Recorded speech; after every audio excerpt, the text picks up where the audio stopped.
నిధుల సమీకరణ కోసం ఇటీవల హెచ్ఎండిఏ 6 ప్రాంతాల్లోని ప్లాట్లను వేలం వేసి విక్రయించింది. 6 లేఅవుట్లలో విక్రయించిన భూములకు సంబంధించి కొనుగోలు చేసేందుకు ముందుకు వచ్చిన 497 మంది బిల్డర్లకు తగినంత సమయం ఇచ్చినా వారు సకాలంలో మిగిలిన సొమ్ము చెల్లించకపోవడంతో వారిని డిఫాల్టర్గా గుర్తించింది. వారి నుంచి 4.5 కోట్లను హెచ్ఎండిఏ జప్తు చేసుకుంది. రైట్, ఇదే అంశానికి సంబంధించి మరింత సమాచారం మా ప్రతినిధి కౌండిన్య లైవ్ ద్వారా అందించడానికి సిద్ధంగా ఉన్నారు. కౌండిన్య, ఇటీవల కాలంలో జిహెచ్ఎంసీ పరిధిలో ఉన్న 6 ప్రాంతాలలో ఉన్న లేఅవుట్లను కూడా జిహెచ్ఎంసీ కూడా వేలంపాటలో కూడా వేయడం జరిగింది. ఈ వేలంలో దాదాపు 1000 ఫ్లాట్లను కూడా వేలంపాట వేయడం జరిగింది. దాదాపు 1000 మంది కూడా పాల్గొనడం జరిగింది.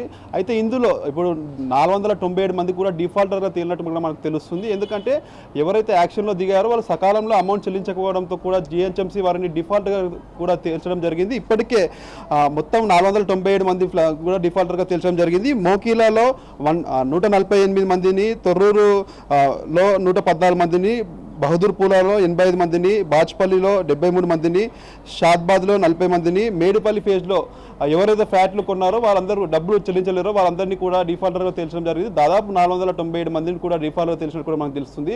అయితే మొత్తం ఎవరైతే ఇప్పుడు వీరి నుంచి అమౌంట్ అడ్వాన్స్గా తీసుకున్న దాదాపు 4,35,00,000 వరకు కూడా అమౌంట్ కూడా జప్తు చేసినట్టు కూడా మనకు తెలుస్తుంది. అయితే మొత్తం జిహెచ్ఎంసీ పరిధిలో 6 చోట్ల కూడా లేఅవుట్లు చేయడం జరిగింది. ఆ లేఅవుట్లో దాదాపు 1000కి పైగా కూడా ఫ్లాట్లను కూడా అమ్మడానికి కూడా జిహెచ్ఎంసీ ఈ మధ్యన కూడా ఈ వేలంలో కూడా ఫ్లాట్లను అమ్మే ప్రయత్నం అయితే చేసింది. చాలామంది కూడా పాల్గొన్నారు. దాదాపు ఒక్కొక్క గజానికి ₹1,00,000 వరకు కూడా వెచ్చించి ఆ వేలంలో కూడా పాల్గొన్న పరిస్థితి మనం చూస్తున్నాము. అయితే అధిక ధరలు వెచ్చించలేక కూడా అందరూ డిఫాల్ట్గా మారిన పరిస్థితి మనం గమనిస్తున్నాము.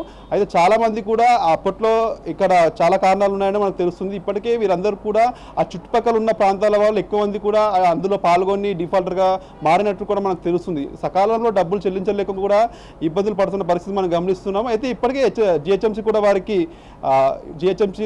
వారికి కూడా అవకాశం ఇవ్వడం జరిగింది. డబ్బులు కట్టడానికి కూడా సమయం ఇచ్చిన పరిస్థితి మనం చూసాం. కాకపోతే ఇప్పటికి కూడా డబ్బులు కట్టకపోవడంతో కూడా వారి నుంచి డిఫాల్టర్గా తెలియడం జరిగింది. ఒక్కసారి డిఫాల్టర్గా తెలిస్తే భవిష్యత్తులో ఎవరు కూడా వారు ఎక్కడ కూడా వేలంపాటలో పాల్గొనే అనర్హులా కూడా ప్రకటించే అవకాశం మనకు కనిపిస్తుంది. అయితే వీళ్ళందరూ కూడా భవిష్యత్తులో ఎక్కడ కూడా వేలంపాటలో పాల్గొనే పరిస్థితి మనకు కనిపించవద్దు.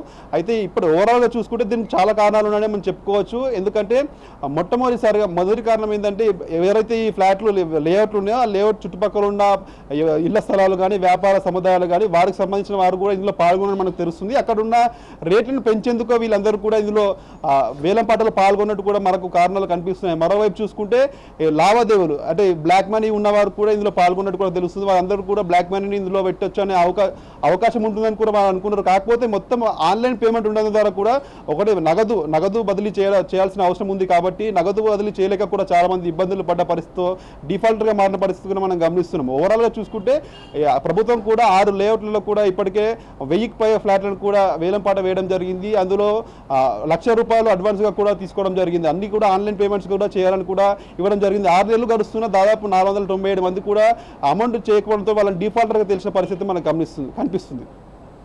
Right Kaundinya, thank you.